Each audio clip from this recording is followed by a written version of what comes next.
So, research was not what I expected it to be. Welcome to the Pillow Talk podcast, except it's just Kai in bed yapping. The vibe here is that point of a sleepover where you're just lying in bed and things get really sad or funny or political, anything extreme, that's the goal. So, enjoy. So, in case you don't know, this year I did my BHSc honors in molecular medicine. And I just found out that I graduated. I guess I just wanted to talk about the experience I had because it involved a lot of new things for me.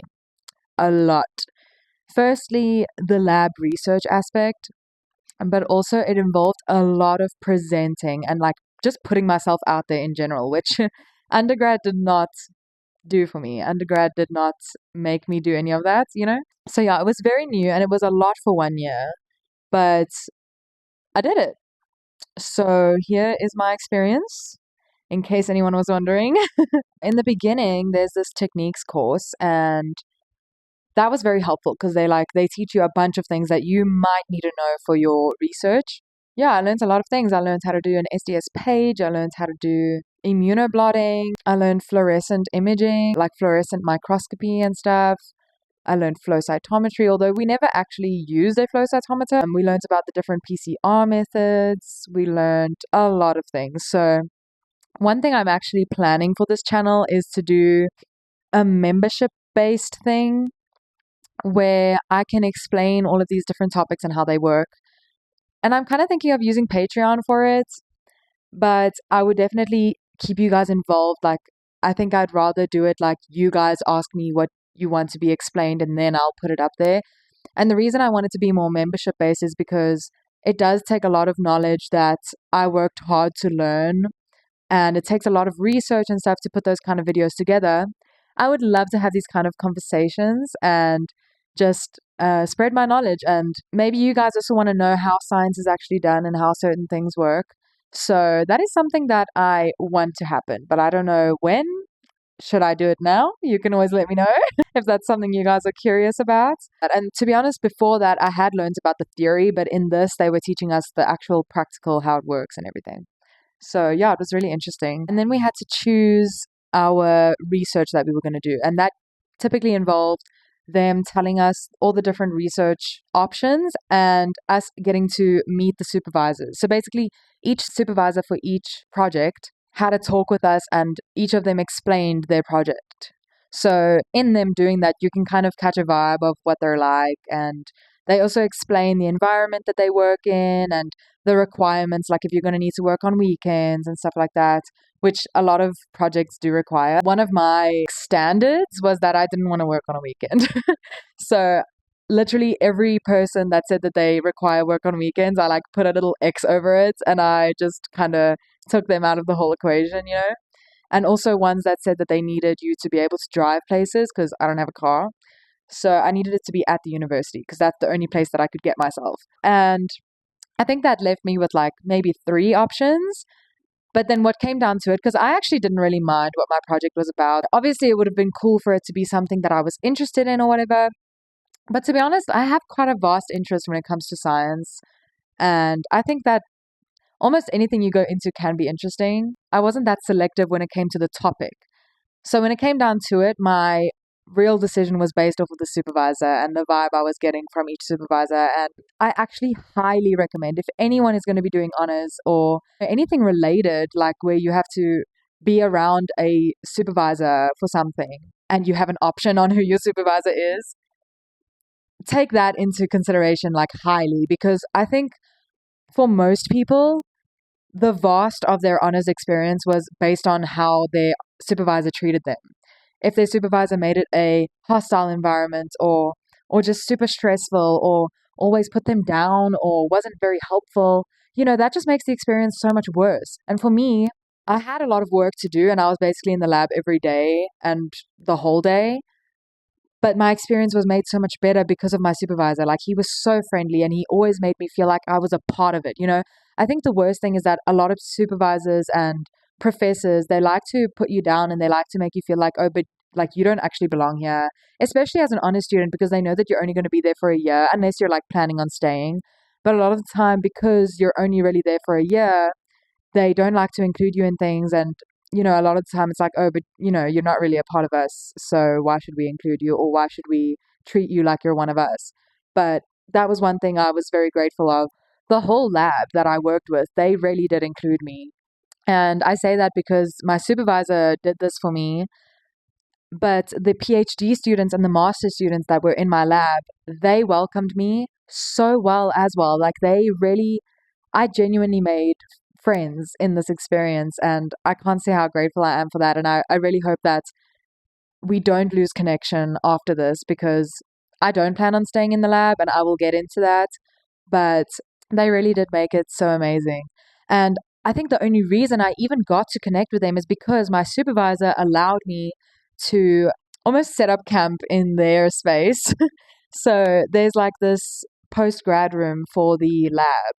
And apparently, a lot of honor students usually don't get let into that room. Like, usually, you just have to go sit in the honors room if you want to sit somewhere. But my supervisor said that I should grab a table and make that my table, and then I'm in that postgrad room. And then that actually helped me to make friends, because I was there and we would chat, and anytime they were having conversations, I was a part of the conversation. And that's how I kind of made friends in my lab, and it was really nice. It's like a workspace. If you're going to work and you have no friends and you don't know anyone, it's going to be cuck. So it was made a lot better when I had friends. And I can say that with experience, because for the first 5 months, 4 months, the postgrad students weren't in the lab. They did like an exchange program. So they were actually in Italy for my first few months there. And then they only got back like July. So for that first while, I had no friends, and it was literally just me and my supervisor. And it was cuck. Like, I'm not gonna lie, I didn't like it. Like, he really made it better, but having to go to the lab and it being lonely, it was tough. I'm not gonna lie. And sometimes it would take me a lot of mental energy to get myself to do it, because sometimes just the idea of me having to like work in that lab, and I don't know, just be like alone, and it really did make it worse. And then when they were there, when they were in the lab, and I had people to talk to, and because, like, you have a supervisor and he's helpful, or they're helpful. In my case, it was a guy. But sometimes you have like a stupid question that you don't really want to ask your supervisor. And in the beginning, I had to do that, or I had to just figure it out on my own. But when I had other friends in the lab, sometimes I could just ask them that stupid question and be like, okay, cool, cool, cool, cool. I just needed to know that before I carried on. And sometimes you just need reassurance, because this was my first time doing my own research. Like, obviously, I didn't come up with the research or anything. It isn't a PhD. Like, they told me what to do, but I had to do the things on my own. It's not like there was someone doing the things for me or whatever. Every now and then, I just needed some reassurance that I was doing the right thing, especially with the kind of supervisor I had. He was very like quick. I don't know how to explain it. I want to say hyper. I don't know if that's the right word, but when he explains things, sometimes it's so quick that you can't always get everything written down. And sometimes I only get to write things down afterwards. And then I'm like, I don't remember all of the things that he said. So sometimes in the moment, it's nice to have someone around you to ask questions. And I know that this isn't something that everyone can take into consideration. Like, when I was choosing my research, it's not like they were telling me that I can have friends in the lab or whatever. I guess I'm just explaining why I really did appreciate that about my choice. But in terms of the actual research, guys, and it really depends on your topic or your project that you choose, and whatever field you're in, because obviously mine was molecular medicine, so it's very wet lab. I don't know how to explain it. Like, I've heard of other research projects out there that are actually so easy, and sometimes you barely have to do anything. Sometimes it's just research based. When I say research, I mean like just Googling shit. Not every project is that intense. Mine was intense. I had things going on all the time that I had to do. And one thing I'm very grateful about is that I never had anything that really went that wrong. Like, I had every now and then something that went wrong, but it was like easy to fix. But I know like some people in my honors class, some of their projects like didn't even have results in the end. So I am very grateful that mine did work out, because if there was ever a point where it went so wrong that I had to like completely redo things or like really troubleshoot it, I don't think I would have been able to finish. Like, mine was really intense. There was a lot going on. And I did get results. So I'm very happy about that. But one thing to note, like in honors, they don't actually expect you to get results. It's literally just about you being able to say that you got experience, being able to say that you did a lot in the lab and you tried. And And sometimes your results is literally just you saying like, I did all of these things. They didn't give me a result, but I did do all of this and here's the proof, you know? So that's actually the main goal of honors. But if you get results, it's a lot easier to communicate what you did. It also gives you an opportunity to publish your work. I still don't know if I'm going to publish my work. It actually is depending on my supervisor right now. For other people, it is like a super exciting thing to be able to publish your work. So when you have results, you can do that, which I guess is good when you want to stay in the science industry. And that's why I say that I don't mind, and I will still get into that. One thing I can say is that a lot of people think that researchers can make up results, and that can happen. That can definitely happen, but hopefully these people get caught. I've seen that people do get caught.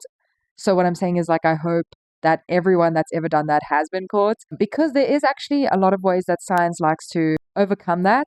In most research things, you have to do a few replicates to ensure that like what you got wasn't just by chance, and you have to have control. It can either be controls that indicate that the machine does detect the thing that you want to detect, a positive control, or a negative control, something that indicates that there isn't contamination or that your result is from like non-specific activity, so like indicating the presence of something other than what you want. I can definitely say that from what I've learned from being in the lab is that science is actually quite reliable because they do have all these requirements. And this does get checked because the amount of times that I had to present my research, every time that you're presenting your research to other scientists, they always are like, okay, but how did you make sure that this was true? How did you validate this? All that kind of stuff. And it's very nitpicky. I can say that it's trustworthy.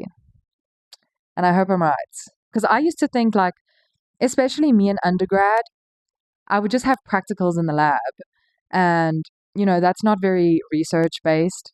So in my practicals, I would sometimes make mistakes and just like move on. And then I'd get results and I'd act like I never made a mistake. And then in undergrad, I was like, how is science reliable? Because if this is me in the lab, I can only imagine that every other human is the same. But now that I've done the research, I can see that there's a lot of ways that they make sure that that doesn't happen, that it's not unreliable. And also, another way that scientists that do that get caught is when you are publishing, you have to put your methods in detail so that it is reproducible by other scientists. And if another scientist tries to do it and then they don't get the same results as you and they did the exact same thing as you, they know that you fucked up. That's one way that a lot of scientists have been caught posting fraud results and stuff, is if their results are not reproducible. But as much as my experience was the best that I could have asked for, honestly, it really was, I did learn that that's not something I want to keep doing. Guys, I feel like I was on stress mode 24/7. And a lot of people will call me out for being lazy or that I'm just not dedicated enough or whatever because that's normal. Sure, you can call me that. I don't want that to be my life. I don't want to be in a constant state of stress. I didn't like it. I didn't like the environment. And it had nothing to do with the people around me, like I've explained. It was fully just being a scientist and doing the science. And a lot of other people are so passionate about it. And I've seen that in my honors class. Like, so many of them speak so passionately about being in the lab and stuff. And yeah, it felt cool to put on a lab coat and work in the hood and all that. And this time I'm not talking about the hood. It's a fume hood and it's for sanitation, okay? To just avoid contamination and also for your own safety. Obviously, that felt super cool. And it felt so cool to say that I'm doing research. And, every time someone asked and I'd explain what my research is and they'd be like, oh my word, that's so cool. And I'm like, yeah, I'm a whole scientist. And it feels cool, especially as a girl that my whole life I've been so passionate about science and about especially biology.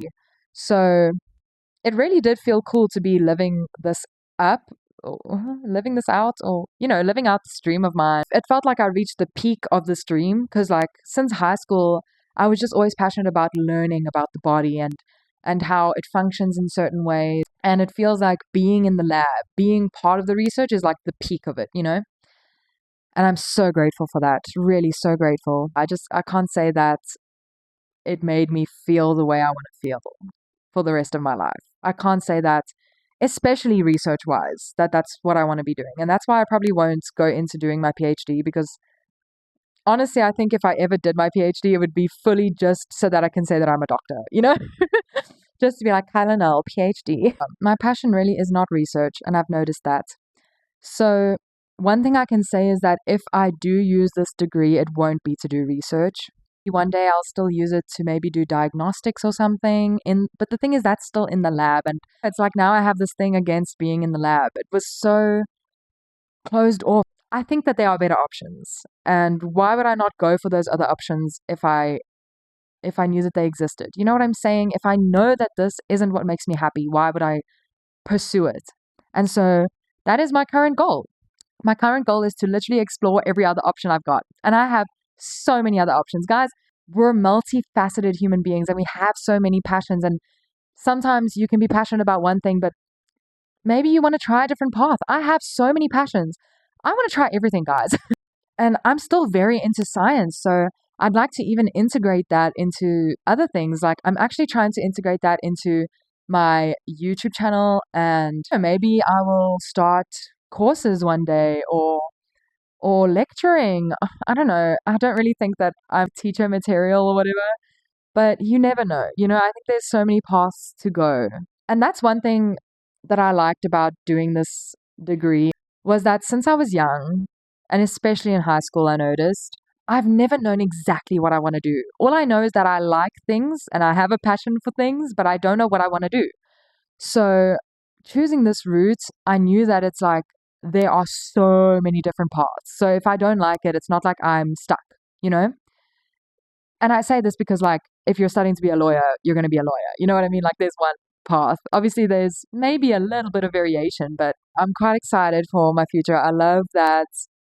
Like, obviously, it's scary that I don't know what I'm doing and that it's not set out for me. But honestly, I think there's so much beauty in that. And maybe I'll talk about that another time. But I think life would be boring if I just knew exactly what was going to happen all the time.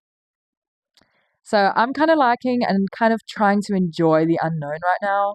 Let me know if there's any other people out there that have done science and maybe also have felt what I've felt. Even if you're still passionate about it, I feel like it's okay to know that you still love science. It's just maybe you don't really feel like you should be contributing to science. I'd rather speak about science and teach people about science than contribute to it because honestly, it's depressing in my opinion.